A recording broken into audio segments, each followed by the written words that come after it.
5 wide receivers. Am I going to keep them or drop them? The first guy's DJ Chark of the Jacksonville Jaguars. This guy had a great season last year, but now in his second season, the struggles have been continuing here for the most of the year. Gardner Minshew benched and hurt with a thumb injury. Now the rookie Jake Luton is going to start Sunday for the Jacksonville Jaguars versus a Houston Texan defense.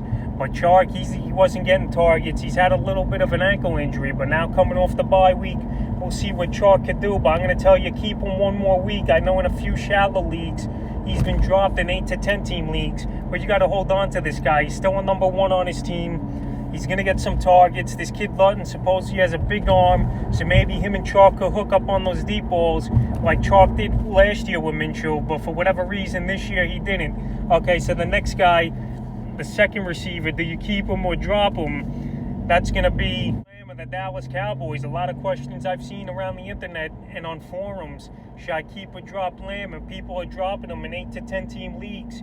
You cannot start him, but you're not dropping CeeDee Lamb. This guy's a great talent. He was having a monster year until Dak Prescott went down with the ankle injury. But I'm not dropping this guy. I have him in a few leagues, and I'm not getting rid of him. Worst thing, like I said, you bench him. But if Gilbert could get on course with him somehow this week, CeeDee Lamb's explosive, and it only takes a couple catches and a touchdown for him to have a productive fantasy week. So go out there and keep CeeDee Lamb. Guys, Alshon Jeffrey of the Philadelphia Eagles.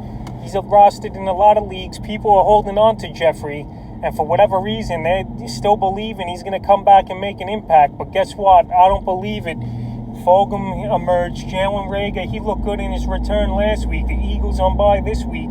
So he's a dead roster spot, and you need some help. You go out there and drop Jeffrey. I don't see him doing much. He's always hurt. We saw Deshaun Jackson, same thing with him. He came back for one game. He got hurt again. So it's not paying off for these Eagle guys. Fulgham's the number one there. They're not going to bench him for an aging and injured Jeffrey. So go drop him. He's the third drop. The talk about here is Scotty Miller, the young rookie receiver and slot guy for the Tampa Bay Bucks, and unfortunately there's not going to be a role there for him anymore, I think. Now you got Evans, Godwin, and Antonio Brown coming to town this Sunday versus the New Orleans Saints, and he's going to be the fourth receiver there.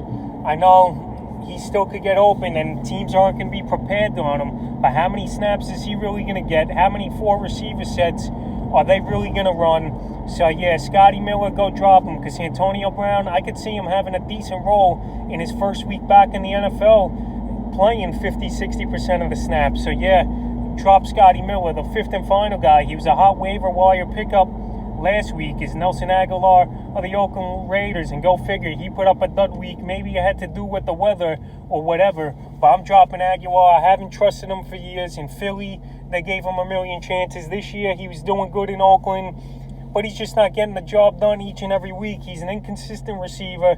If you need a fill-in, maybe you start him, or you're in a deep 16-team league or 10-team league with a lot of starting position and benches. But Agholor, if you're in that normal 12-team format, I think you drop him. You just can't trust him. We saw it last week, no targets and nothing. Yeah, this week he's got a good matchup versus the Chargers, but I'm not trusting Nelson Agholor, so go drop him. So that's 5 receivers on the keep him or drop him list heading into week 9.